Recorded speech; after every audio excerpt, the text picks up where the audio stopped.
Today, we're talking guns. First rule, don't ever use a real gun as a prop. You can get shot either by your friends or by the police, you can end up in the hospital, or you can end up dead, or you can end up in jail. You don't want Big Boy Calhoun to be your cellmate. Now we got all the boring stuff out of the way. Hey, how's it going today, everybody? My name is William Tran. Today, we're going to talk about gunfights. This is actually part 2 to a video called Directing an Action Scene, so therefore, if you haven't watched that video yet, go ahead and click the I. I'm going to be sure it's got to be over here, and if it's not, it's probably over there, but it's going to be up here, I'll bet you. If you haven't seen that video yet, go ahead and click that I where I cover martial arts action. So creating a martial arts action scene is a lot different from creating a gunfight scene. So the rules when it comes to making a gunfight scene is very different from a martial arts action scene. So first rule, like I said before, don't use a real gun. Just be safe, guys. I don't want to see you guys get arrested. So if you guys remember in the last video, I was talking a lot about stacking and breaking the line, making sure your punches look like they're making contact. When it comes to a gunfight, none of that really matters. To make a good, satisfying gunfight scene is to have action and reaction. What I mean by that is to have action and reaction in the same shot. So let's break down this one gunfight scene that I made a long time ago called One Shot, 1 Minute. Every single time somebody got shot, we always had action, which is Sam shooting, and reaction, a guy, dropping to the floor because he got shot, all in the same shot. A lot of Hollywood movies nowadays tend to have a shot of one guy shooting and then another shot of a guy dropping to the floor. If you do that, you don't really see the clarity of where somebody is in a fight scene. Clarity is the #1 factor in making a good action scene. Being able to see where all the actors are and being able to see clearly what the action is doing, what the actor is wanting to do.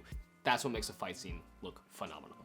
Another thing that makes a gunfight look good, the VFX. So I'm gonna give you guys the words of wisdom of Freddie Wong.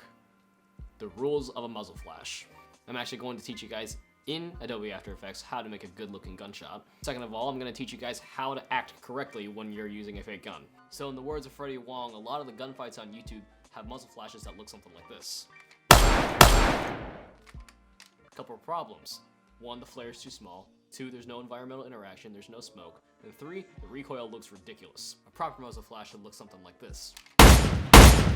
So before we get into the VFX here, I'm going to teach you guys how to make a recoil look really good. So I have shot a real gun before, so I'm going to show you a clip of it right here.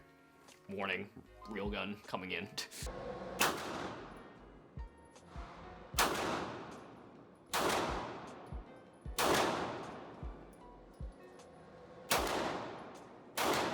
I'm going to assume a lot of you haven't really shot a real gun before. The way I describe it is that shooting a pistol or a rifle, it has power. It has a lot of it.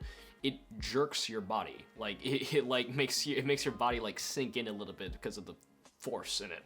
If you even look at this video, like every time I shoot the gun, like you can see like my hair flipping because my entire body is jolting. So that way, whenever you're shooting a fake gun, you're acting like it. You have to kind of shake your entire body along with it, not just your arms. Like.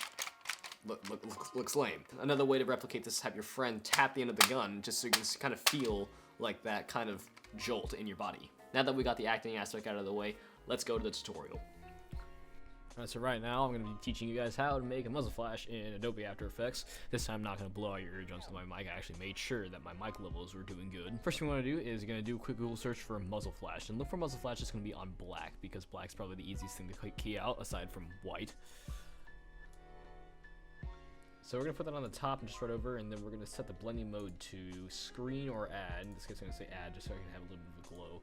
Screen doesn't give it as big of a glow, but I think glow always makes things look a little bit nicer. If you don't see these mode things right here, just click on toggle switches and modes at the bottom, and it's going to pop up right here. So go ahead and position that, and remember, muzzle flashes need to be big. So make this thing gigantic. Make it so pretty much you don't want it to be a small lame muzzle flash. Once you're ready for that, go 1 frame right before it. Right before we want the muzzle flash to happen, make it 1 frame long. So right here, go 1 frame forward, and then like that. So then, if you kind of look back at it, yeah. So there you go. I'm gonna be stuttering after this, just so you know. So please deal with it. Just position it right when you need it to happen. I made it a little too late there, so. Right there. So that's looking pretty good. I might scale it up even more, to be honest. So don't be shy about the size of your muzzle flash. It's definitely something that needs to stand out. So that was pretty good with just 1 frame. But next thing we need to add is smoke. So you can always use something from the Action Essentials pack, or you can use any other things. You can do a whole bunch of things like this. You can use a firecracker stock footage. You can also use a simple smoke puff. So you can just do a quick Google search or a quick YouTube search and you can find something like that. Just layer that right on top and put it in the right position. This one we're going to put onto screen, and then we're just going to position it into the right spot. Obviously, let it match the amount of how big muzzle flash is. Something I heard from Corridor Digital, the smoke, whenever it's actually adjusting, it has to be able to extend about like a third of the way away from the muzzle flash. So, but kind of just drop down opacity. It really just depends on the condition of your film and how you want it to look. But yeah, just go ahead and put that in. And so that looks pretty good for just simple muzzle flash and the actual video. In the first muzzle flash that you saw in this video, I actually used something from the Action Essentials pack. The second one specifically. So that's another way you can do it if you don't want to do all this work right here. Other than that, this looks pretty good right here. I'm probably gonna just make this a little bit darker, honestly. So next thing we're going to do is the environmental interaction. So basically what we're going to do, we're going to duplicate the base layer. And so this is like the base layer of like the actual video. We're going to duplicate it and set the blending mode to add. Then we're going to grab the pen tool and we're just going to start masking out areas where you think that the muzzle flash will light up. So that's generally going to be the face, it's going to be a bit of the hand, the gun itself, some of the body at the same time. Pretty much the entire frame, but not exactly the entire frame.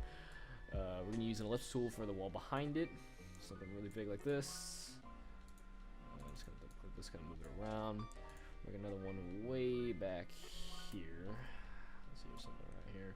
And if you get stuck, just kind of use the enter to lock in all those. Hit the enter key to lock in all those effects and movements that you make. We're gonna grab feather, and we're gonna press F on the add, the second tool that you have set to add. Press F, and then so all these are gonna pop up right here. Select them all up, and bring the feathering way up. I'm gonna say I'm pretty much way up. And the wall, like the big elliptical mass behind it, we're gonna bring the feathering up way more. You know what I'm saying? So what that kind of looks like there, looks pretty nice. It's definitely lighting up the area. You're gonna press tutorial play. We're gonna press T, the one that you have add-on. Press T on it, T like Tyler, in case you can't understand me. So we're gonna set the keyframe right here. So then one frame backwards, we're gonna go to 0% full intensity, or however much intensity you want in the actual frame. And then I'm doing the Freddy Wong trick by 2 frames later. We have the keyframes fade out over 2 frames. So looks like the flash kind of fades out as you go away. So yeah, and if you want to be fancy with it, you can definitely just like fill in areas where there will be shadows. Yeah, but that's definitely a much more advanced muzzle flash, and if you really want to get fancy with it, you can add in some shell ejections, but I'm not really going to get into that, to be honest. So now that you got that, just do that effect as many times as you want to, and here's what the final effect looks like.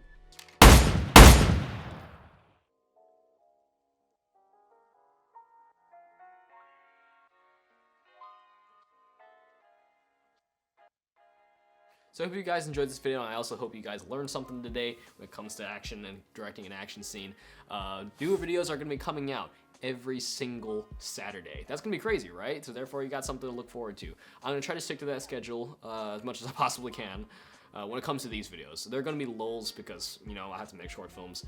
And for those of you who did watch to the end of this video, like all the way through, please comment down below. And because you who stuck to the end of this video, I'm going to give you a present.